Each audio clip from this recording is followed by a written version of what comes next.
ನಮಸ್ಕಾರ, ನನ್ನ ಹೆಸರು ಡಾಕ್ಟರ್ ಕಾರೆಡ್ಡಿ ಶ್ರೀಧರ್ ರೆಡ್ಡಿ. ನಾನು general and laser surgeon in treatment range hospital, KPHP colony, Kukatpally. ಇತ್ತೀಚೆಗೆ ಗಮನಿಸಿದರೆ ಪುರುಷರಲ್ಲಿ ಕಂಡುಬರೋ ಮೇನ್ ಇಶ್ಯೂ ಏನಂದರೆ ಅಂಗದ ಮುಂದೆ ಇರೋ ಚರ್ಮ ಒಂದು ಇಶ್ಯೂ ಅನ್ನೋದು. ಅಂದರೆ ಮುಖ್ಯವಾಗಿ ಇದಕ್ಕಿರೋ ಕೆಲವು ಕಾರಣಗಳನ್ನು ಇವತ್ತು ತಿಳ್ಕೊಳ್ಳೋಣ.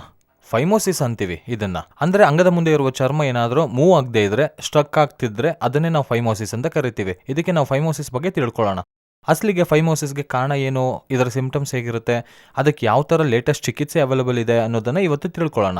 ಈ ಫೈಮೋಸಿಸ್ ಅಂದರೆ ಏನು ಅಂದರೆ ಅಂಗದ ಮುಂದೆ ಇರುವ ಚರ್ಮ ಏನಿದೆ ಅದು ಯೂಶಲ್ ಆಗಿ ಫ್ರೀಯಾಗಿ ಮೂವ್ ಆಗ್ತಾ ಇರಬೇಕು. ಬಟ್ ತುಂಬ ಜನಕ್ಕೆ ಏನಾಗುತ್ತೆ ಅಂದರೆ ಸ್ವಲ್ಪ ಟೈಟ್ ಆಗಿ ಮೂವ್ ಆಗುತ್ತೆ. ಕೆಲವರಿಗೆ ಅಸಲಿಗೆ ಮೂವೇ ಆಗಲ್ಲ. ಕೆಲವರಿಗೆ ಪಿನ್ ಪಾಯಿಂಟ್ ರೀತಿಯಾದ ಚಿಕ್ಕ ಹೋಲ್ ಮಾತ್ರನೇ ಕಾಣಿಸ್ತಿರುತ್ತೆ ಒಳಗೆ. ಅಸಲಿಗೆ ಹಿಂದಕ್ಕೆ ಹೋಗೋದೇ ಇಲ್ಲ, ಪೂರ್ತಿ ಟೈಟ್ ಆಗಿ ಒಂಥರ ಕಂಪ್ಲೀಟ್ ಆಗಿ ಮುಚ್ಚಿ ಹೋಗಿರುತ್ತೆ. ಕೆಲವರಿಗೆ ಚರ್ಮ ಅಂಟ್ಕೊಂಡಿರುತ್ತೆ. ಇನ್ನು ಕೆಲವರಿಗೆ ಶುಗರ್ ಇರೋ ಪೇಷಂಟ್ಗಾದ್ರೆ ಪೂರ್ತಿ ಲೋಳೆ ಥರ ಬರ್ತಿರುತ್ತೆ, ಕೆಂಪಗಾಗೋಗೋದು, ಅಷ್ಟೇ ಅಲ್ಲದೆ ಸಿಕ್ಕಾಕೊಳ್ಳೋದು. ಇವೆಲ್ಲ ಕಾರಣಗಳನ್ನು ನಾವು ಫೈಮೋಸಿಸ್ ಅಂತ ಕರಿತೀವಿ. ಅಂದರೆ ಅಂಗದ ಮುಂದೆ ಇರೋ ಚರ್ಮ ಏನಿದೆ ಅದು ಫ್ರೀಯಾಗಿ ಮೂವ್ ಆಗ್ತಾ ಇರಬೇಕು, ಅದನ್ನು ನಾರ್ಮಲ್ ಅಂತೀವಿ. ಹಾಗೆ ಯಾವಾಗ ಅಬ್ನಾರ್ಮಲ್ ಆಗಿ ಅಂಗದ ಮೇಲಿರುವ ಚರ್ಮ ಏನಿದೆ ಅದನ್ನು ಮೂವ್ ಆಗ್ತಿಲ್ವೋ ಅದನ್ನೇ ನಾವು ಅಬ್ನಾರ್ಮಲಿಟಿ ಅಂತ ಕರಿತೀವಿ, ಫೈಮೋಸಿಸ್ ಅಂತೀವಿ.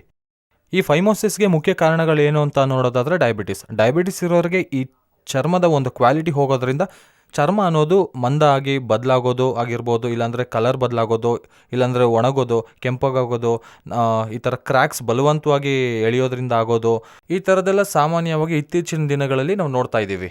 ಅಷ್ಟೇ ಅಲ್ಲದೆ ಸೆಕೆಂಡ್ ಮುಖ್ಯ ಕಾರಣ ಏನಂದರೆ ಬೈ ಬರ್ತ್ನಿಂದಾನೆ. ನಾವು ಚಿಕ್ಕವರಿದ್ದಾಗಲೇ ಸ್ನಾನ ಮಾಡಿಸುವಾಗ ಹಿಂದೆ ಕೆಳದು ಪ್ರಾಕ್ಟೀಸ್ ಮಾಡಿಸಿ ಸ್ನಾನ ಮಾಡಿಸ್ಬೇಕು. ಇದರಿಂದ ಏನಾಗುತ್ತೆ ಅಂದರೆ ಅಂಟಿರೋ ಚರ್ಮ ಏನಾಗುತ್ತೆ ಅಂದರೆ ಆ ಅಂಟು ತಾನಾಗೆ ಹುಟ್ಟಿನಿಂದ ಬಂದಿರುತ್ತೆ. ಈ ಅಂಟು ಬ್ರೇಕ್ ಆಗುತ್ತೆ. ನಾವು ಯಾವಾಗ ಸ್ನಾನ ಮಾಡಿಸುವಾಗ ಬ್ರೇಕ್ ಆಗುತ್ತೆ. ನಾವು ಈ ವಿಧಾನವಾಗಿ ಯಾವಾಗ ಹಾಗೆ ಮಾಡೋದ್ರಿಂದ ಏನಾಗುತ್ತೆ ಅಂದರೆ 5 ಇಯರ್ಸ್ವರೆಗೂ ಮಾಮೂಲಿಯಾಗಿ ಯೂಶಲ್ ಆಗಿ ಅದನ್ನು ನಾರ್ಮಲ್ ಅಂತೀವಿ, ಫಿಸಿಯೋಲಜಿಕಲ್ ಫೈಮೋಸಿಸ್ ಅಂತೀವಿ. ಆ್ಯಂಡ್ 5 ಇಯರ್ಸ್ ದಾಟಿದ ಮಕ್ಕಳಲ್ಲಿ ಚರ್ಮ ಹಿಂದಕ್ಕೆ ಹೋಗ್ತಿಲ್ಲ ಅಂತ ಅಂದರೆ ಪ್ಯಾಥಾಲಜಿಕಲ್ ಫೈಮೋಸಿಸ್ ಅಂತ ಕರಿತೀವಿ. ಅಂದರೆ ಅದನ್ನು ಒಂದು ಡಿಸೀಸ್ನಿಂದ, ಅಂದರೆ ಅಂಟಿರೋದು ಹೋಗದಿರೋದನ್ನು ಫೈಮೋಸಿಸ್ ಬಂದಿದೆ ಅಂತ ಅರ್ಥ. ಯೂಶಲ್ ಆಗಿ ನಾವು ನೋಡೋದಾದರೆ ಇದು ಅಂಗ. ಈ ಅಂಗದ ಮುಂದೆ ಇರುವ ಭಾಗವನ್ನು ನಾವು ಗ್ಲ್ಯಾನ್ಸ್ ಅಂತ ಕರಿತೀವಿ.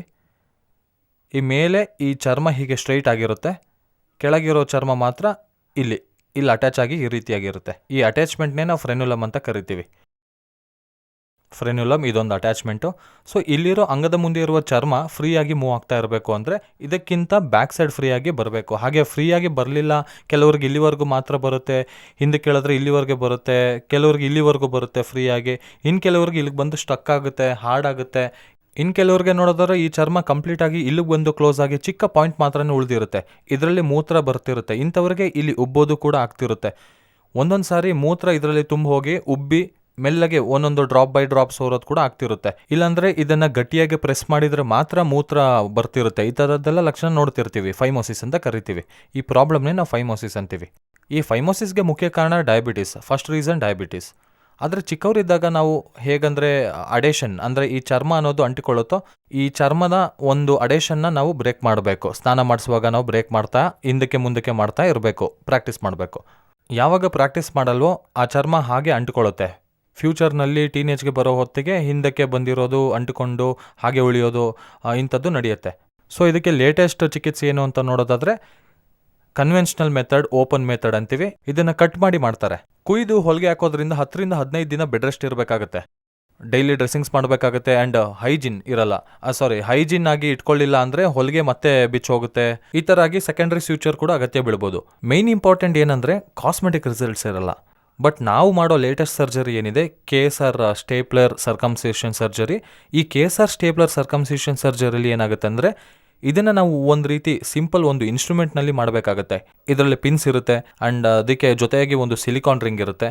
ಈ KSR ಅನ್ನೋ ಬ್ರ್ಯಾಂಡ್ ಅನ್ನೋ ಸ್ಟೇಪ್ಲರ್ನ ಮಾತ್ರವೇ ನಾವು ಯೂಸ್ ಮಾಡ್ತೀವಿ ಇಲ್ಲಿ. ಇದರಲ್ಲಿ ಬ್ರ್ಯಾಂಡಲ್ಲಿರೋ ಸ್ಪೆಷಾಲಿಟಿ ಏನಂದರೆ ಇದರಲ್ಲಿರೋ ಸಿಲಿಕಾನ್ ರಿಂಗ್ ತುಂಬ ತೆಳುವಾಗಿರುತ್ತೆ, ಒಂದು ಸ್ಕಿನ್ ರೀತಿಯಾಗೇ ಇರುತ್ತೆ, ಯಾವುದೇ ಥರ ಪೇಯ್ನ್ ಇರಲ್ಲ, 0 ಪೇಯ್ನ್ ಅಂತೀವಿ. ಅಷ್ಟೇ ಅಲ್ಲದೆ ಊತ ಅನ್ನೋದು ಬರಲ್ಲ, ಎಡಿಮಾ ಬರಲ್ಲ. ಇದು KSRನ ಒಂದು ವಿಶೇಷತೆ. ಸೊ ನಾವಿಲ್ಲಿ ಏನು ಮಾಡ್ತೀವಿ ಅಂದರೆ ಈ ಚರ್ಮ ಏನು ಕಲ್ಪ್ರಿಟ್ ಆಗಿರುತ್ತೋ, ಈ ಚರ್ಮ ಏನು ಹಾಳಾಗಿರುತ್ತೆ ಇದನ್ನು ನಾವು ಇಲ್ಲಿವರೆಗೂ ತೆಗೆದು ಹಾಕ್ತೀವಿ. ಅಂದರೆ ಗ್ಲ್ಯಾನ್ಸ್ ಮೇಲೆ ಅರ್ಧಕ್ಕೆ ತೆಗೆದು ಹಾಕ್ತೀವಿ. ತೆಗೆಯೋದ್ರಿಂದ ಚರ್ಮ ಕಟ್ಟಾಗೋದ್ರಿಂದ ಅದು ಇಲ್ಲಿಗೆ ಬಂದು ನಿಲ್ಲುತ್ತೆ. ಸೊ ಇಲ್ಲಿ ಪಿನ್ಸ್ ಅನ್ನೋದು ನಮಗೆ ಕಾಣಿಸ್ತಾ ಇರುತ್ತೆ, ಇಲ್ಲಿ ಸಿಲಿಕಾನ್ ರಿಂಗ್ ಅನ್ನೋದಿರುತ್ತೆ. ಸೊ ಈ ಗ್ಲ್ಯಾನ್ಸ್ ಅನ್ನೋದು ಅಲ್ಟಿಮೇಟ್ ಆಗಿ ಹೊರಗುಳಿಯುತ್ತೆ. ಸೊ ಸರ್ಕಮ್ಸಿಷನಲ್ಲಿ ಒಂದು ಮೇಯ್ನ್ ಪ್ರಾಮುಖ್ಯತೆ ಏನಂದರೆ ಆ ಗ್ಲ್ಯಾನ್ಸ್ ಮೇಲೆ ಚರ್ಮ ಇರಬಾರ್ದು. ಚರ್ಮ ಇದ್ದರೆ ಮತ್ತೆ ಇದೇ ಇಶ್ಯೂ ಸ್ಟಾರ್ಟ್ ಆಗುತ್ತೆ.